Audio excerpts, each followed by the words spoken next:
Thank you. Thank you for having me, and I'm well aware I'm the last presentation before lunch, so I'm not going to beat a dead horse. I know we've heard a lot about qualified burn manager programs. So I'm Tyler Savage. Work for Arkansas Game and Fish Commission. I'm the North Private Lands biologist. I cover four counties in North Central Arkansas, and I represent our private lands division on the Qualified Prescribed Burner Committee within Arkansas. So I wanted to talk a little bit today about our qualified prescribed burner program and how we're using it to scale more prescribed fire throughout the state. So Arkansas is not unique. We burn for the same reason that probably every other state in here represented also burns. Wildlife habitat management, reduction of hazardous fuel loads, and reintroducing fire to fire-dependent ecosystems. And I will harp on that for just a second. That's something we try to really stress in the class, that the majority of Arkansas, especially Ozarks where I operate, are fire-dependent ecosystems and not fire-tolerant ecosystems. So again, like most of the rest of the states represented in here, Arkansas is majority private land owned, depending on where you look, somewhere north or south of 90%. So what that means is to reach a ton of critical acres of habitat within Arkansas, we have to use prescribed fire on private land. Just a couple quick examples of that. In Baxter County, there is one of, I think, 7 gray bat maternity colonies, within North America. So really important there that we're doing really good habitat management, which includes prescribed fire. And then the largest density of remnant and unmanaged glades are also found in North Central Arkansas on private ground. So again, really important to do good habitat management, which includes prescribed fire. So the biggest barrier to using prescribed fire in Arkansas is the fear of liability. We've heard a lot about liability today. Burning down your neighbor's hay barn, putting smoke on I-40, whatever it might be, perceived liability is the biggest barrier. So how do we get around this barrier? That's where our Act 695 of 2023 comes in. That can also be found as the Arkansas Prescribed Burning Act. And so what this act does, it establishes a liability standard for private landowners that want to use prescribed fire on their property. And it gives them civil liability protection for using prescribed fire in a prudent manner under a burn plan written by a qualified prescribed burner. And so it also requires a burden of proof for the claimant from, say, an escape prescribed fire, that there must be a preponderance of gross negligence. None of this has went to court yet, so what a preponderance is, we'll probably see, in the next few years. But this is also a comprehensive coverage, and so it doesn't just apply to the putting of fire on the ground. It also would cover what your smoke does, or if there was a flare up overnight, the next day, whatever it might be.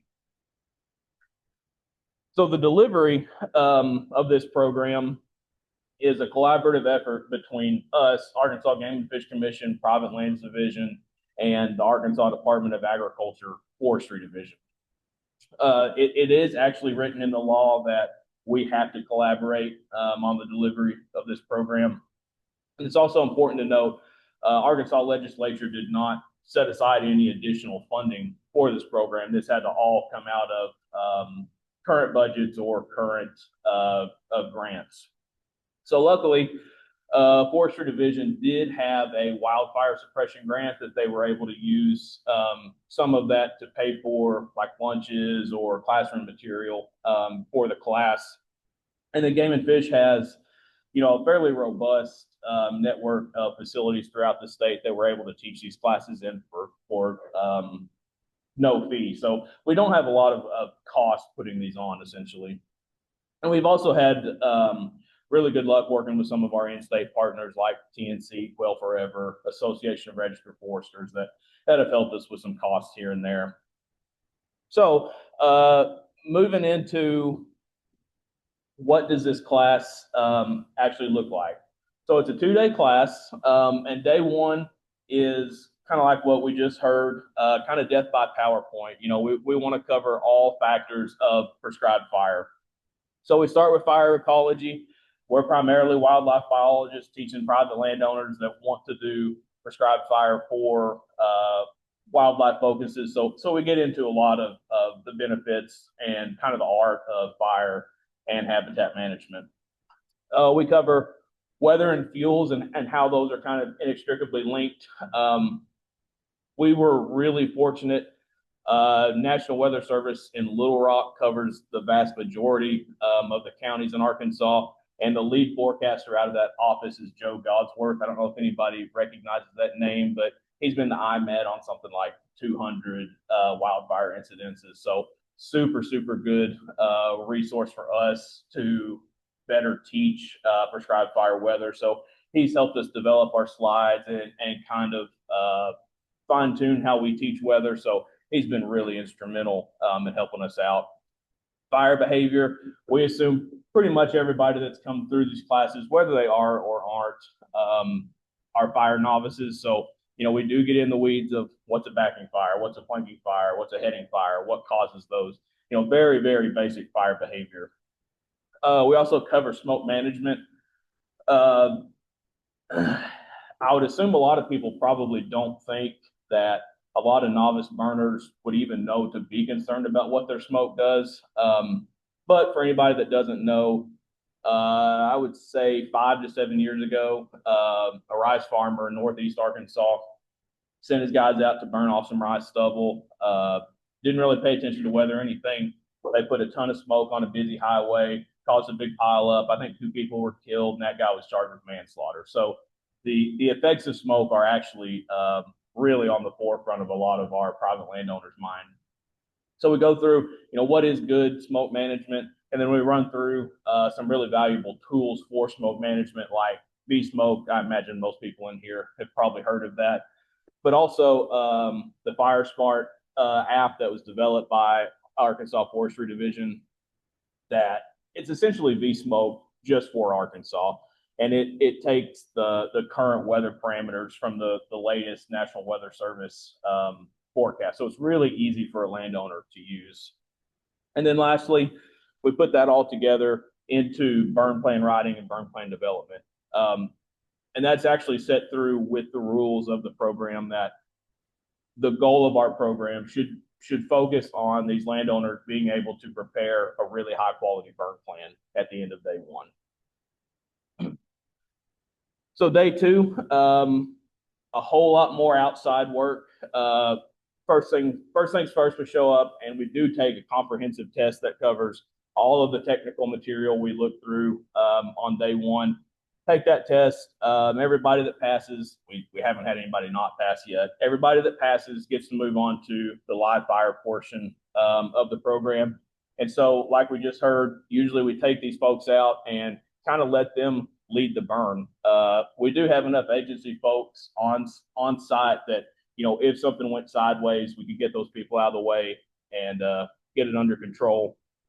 But we like to let the landowners act as burn boss, act as line bosses, whatever it might be. They carry the drip torches. And I think it's honestly probably the most valuable part of our QPV program, letting them hear how we communicate with one another, how we use a drip torch, what we're looking for. Really, really valuable. So to date, we've taught 41 classes. Arkansas has 75 counties, so we're right there. Had a class in about half of our counties. We've had 963 people certified through our program. That number is a little bit bolstered by some of our agency folks. There's a few backdoor ways to get certified. One of them being having S130, S190, and at least 5 agency-led burns. If you take the prescribed fire as a management practice course that's put on by the Arkansas Prescribed Fire Council, that's also kind of a backdoor certification. And then Arkansas Game and Fish used to teach a learn to burn class, very similar to QPV, It just didn't have any of those civil liability protections with it. So anybody that had went through both Learn to Burn 1 and Learn to Burn 2 and then took a refresher that we offered also got certification. So that 963 is bolstered a little bit by some of those. So qualified prescribed burner certification isn't a one-time thing. So you have to go in first, take the course, and then in a 3-year period, you have to be the burn boss of record on at least one prescribed fire. And then within that same 3-year period, you also have to go through a refresher course. And we've kind of had to build this plane in the air as we go. And so we don't have that refresher course hammered out yet. This started in August of 2024. So, we've got about a year and a handful of months before we need to have that rolled out. So what's next for the program? We want to continue to improve content. One of the big ways we're improving it is in the PowerPoints we actually use. How do we become most efficient and most effective in what we teach? I think the first class we taught, some of our critical fire weathers had something like 20 slides of clouds. I mean, it was miserable to teach. It was miserable to set through. Nobody liked it. So we slashed that, got a little bit more efficient in how we deliver the material. But we also want to be able to track qualified prescribed burners' impact. And so I mentioned that FireSmart app earlier.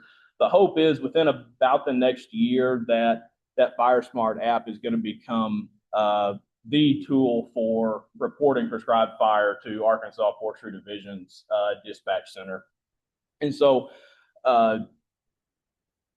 becoming a qualified prescribed burner comes with a certification number. And so when you report your burn to AFD dispatch, you'll give them that number. That way we can track how many burns have been done on private land through our qualified prescribed burner course. And then we want to continue to educate these folks, whether that's through our refresher courses or pushing these people towards PBAs. That's where we're really going to get our most impact, is when we can get, say, 10, a dozen, 20 people that have all been through qualified prescribed burner courses, and we get them connected to PBAs with other tools and other folks and other places to apply fire. So to wrap up here, education has been results for us.